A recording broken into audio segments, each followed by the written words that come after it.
जय जय श्री हरि। क्या आपने कभी सोचा है कोई ऐसी एकादशी या व्रत जो आपके सब पाप नष्ट कर दे? ऐसी कथा जो आपके पितरों का भी उद्धार कर दे। कोई ऐसा व्रत जो ऐसे यज्ञों का फल दे जिससे कि आपको मोक्ष देने वाला चिंतामणि के समान सब कामनाएं पूर्ण हो जाएं। जी हाँ, ये है मोक्षदा एकादशी की कथा।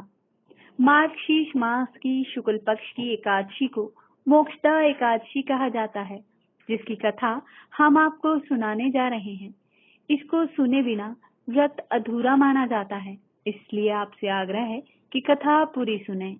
एक बार महाराज युधिष्ठिर ने कहा, हे भगवान, आप तीनों लोकों के स्वामी हैं, सबको सुख देने वाले और जगत के पति हैं।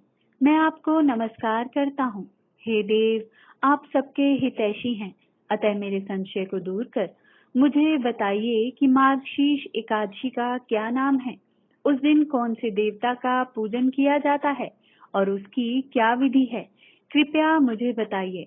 भक्त वत्सल भगवान श्री कृष्ण कहने लगे कि धर्मराज, तुमने बड़ा ही उत्तम प्रश्न किया है। इसके सुनने से तुम्हारा यश संसार में फैलेगा। मार्गशीर्ष शुक्ल एकादशी अनेक पापों को नष्ट करने वाली है।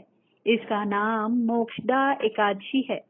इस दिन दामोदर भगवान की धूप दीप नैवेद्य आदि से भक्ति पूर्वक पूजा करनी चाहिए। अब इस विषय में मैं पुराणों की कथा कहता हूँ। गोकुल नाम के नगर में वैखानस नामक राजा राज्य करता था। उसके राज्य में चारों वेदों के ज्ञाता ब्राह्मण रहते थे। वह राजा अपनी प्रजा का पुत्रवत पालन करता था। एक बार रात्रि में राजा ने एक स्वप्न देखा कि उसके पिता नरक में हैं। उसे बड़ा आश्चर्य हुआ। प्रातः वह विद्वान ब्राह्मणों के पास गया और अपना स्वप्न सुनाया। कहा, मैंने अपने पिता को नरक में कष्ट उठाते देखा है। उन्होंने मुझसे कहा है कि पुत्र, मैं नरक में पड़ा हूँ, यहाँ से तुम मुझे मुक्त कराओ। जब से मैंने ये वचन सुने हैं तब से मैं बहुत बेचैन हूँ। चित्त में बड़ी अशांति हो रही है।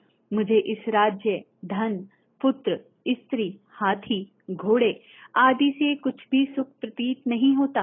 क्या करूं?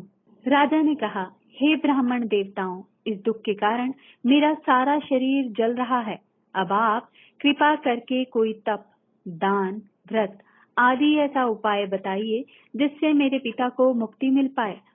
उस पुत्र का जीवन व्यर्थ है जो अपने माता पिता का उद्धार न कर सके। एक उत्तम पुत्र जो अपने माता पिता तथा पूर्वजों का उद्धार करता है, वह 1000 मूर्ख पुत्रों से अच्छा है। जैसे एक चंद्रमा सारे जगत में प्रकाश कर देता है, परंतु हजारों तारे नहीं कर सकते। ब्राह्मणों ने कहा, हे राजन, यहाँ पास ही भूत, भविष्य, वर्तमान के ज्ञाता पर्वत ऋषि का आश्रम है। आपकी समस्या का हल वे जरूर करेंगे। ऐसा सुनकर राजा मुनि के आश्रम पर गया। उस आश्रम में अनेक शांतचित्त योगी मुनि तपस्या कर रहे थे। उसी जगह पर्वत मुनि बैठे थे। राजा ने मुनि को साष्टांग दंडवत किया। मुनि ने राजा से सांगोपांग कुशल पूछी। राजा ने कहा कि महाराज, आपकी कृपा से मेरे राज्य में सब कुशल है, लेकिन अकस्मात मेरे चित्त में अत्यंत अशांति लगी है। ऐसा सुनकर पर्वत मुनि ने आंखें बंद की और भूत विचारने लगे। फिर बोले, राजन, मैंने योग के बल से तुम्हारे पिता के कुकर्मों को जान लिया है। उन्होंने पूर्व जन्म में कामातुर होकर एक पत्नी को रति दी, किंतु सोत के कहने पर दूसरी पत्नी को ऋतुदान मांगने पर भी नहीं दिया। उसी पाप कर्म के कारण तुम्हारे पिता को नरक में जाना पड़ा।